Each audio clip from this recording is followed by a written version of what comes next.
Olá pessoal, tudo bem com vocês? Se eu fosse listar as principais dúvidas que chegam até mim nas aulas de língua portuguesa, o uso da vírgula estaria no topo dessa lista. Eu sou a professora Ada e este é o nosso tema de hoje.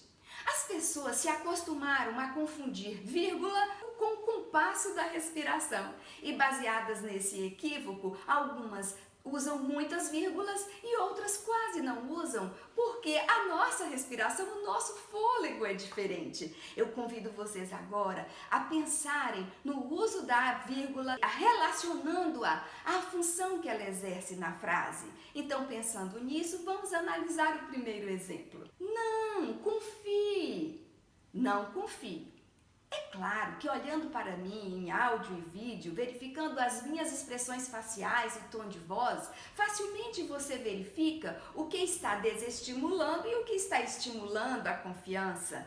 Entretanto, se essa frase foi escrita e você quiser, por exemplo, estimular uma pessoa a confiar e não colocar a vírgula, você estará dizendo exatamente o contrário, para ela não confiar. Temos de ficar atentos e compreender a função essencial da vírgula na construção de sentido de um texto.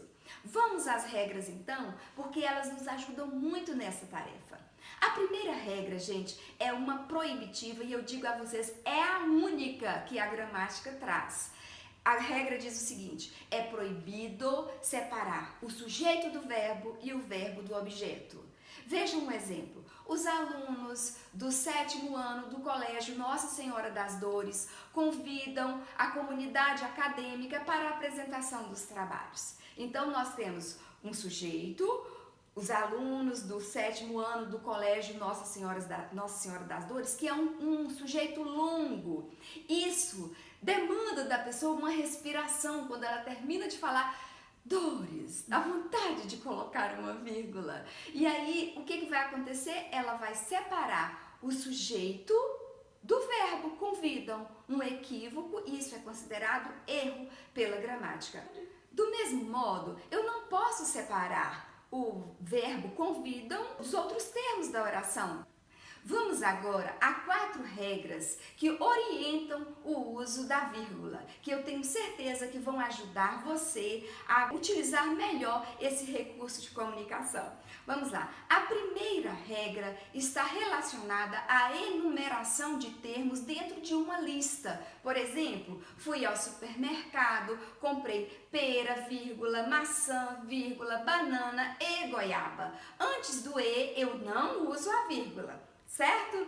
A segunda regra, muito clara também, é aquela que diz o seguinte: se você, dentro de uma oração que tem de ter sujeito, verbo e objeto, os últimos termos são termos adjuntos. Se você pega os últimos termos que deveriam estar no final e puxam para o início, você marca essa mudança de lugar para o início ou para o meio com vírgula. Por exemplo, as crianças tomaram a vitamina a contragosto. A contragosto foi o modo como elas tomaram, são circunstâncias, adjuntos que a gramática chama. Você quer mudar esse a contragosto de lugar para dar uma ênfase. Puxa para o início da frase. A contragosto, vírgula, as crianças tomaram a vitamina. Não é fácil? Muito bem. A terceira regra diz respeito ao fato de você separar 2 orações. Quando você separa 2 orações, sendo que uma está se opondo à outra, a segunda oração é uma oração opositiva ou adversativa, que comece com mas, porém, contudo, ou que seja explicativa, que comece com porquê, pois, você usa vírgula. Então, antes de mas, sempre vai usar vírgula. Antes de pois, porquê, vírgula. E a 4ª regra, gente, preste atenção porque essa cerca muitas outras que a gramática orienta o uso. Então, é aquela em que diz assim: nós vamos usar a vírgula para intercalar termos. De que termos eu estou falando? Estou falando de aposto. A gramática chama de aposto todo texto, todo termo que está lá intercalado para explicar alguma coisa. Então, o aposto, vírgula antes, vírgula depois, vamos intercalar esses termos. um termo que seja explicativo, isto é, ou seja, intercalamos. Quando eu falo intercalar o termo, estou dizendo vírgula antes, vírgula depois. Por exemplo, você vai mandar um e-mail para um amigo. Você diz assim: ei, cara, vamos lá? Você tem de colocar cara, você tem de colocar vírgula antes, vírgula depois. É um termo intercalado. A história, segundo Cícero, é a mestra da vida. Segundo Cícero, não está intercalado, gente? A frase não seria a história é a mestra da vida? Se você excluir esse termo e a frase continuar fluente, quer dizer que aquele termo é intercalado, vírgula antes, vírgula depois.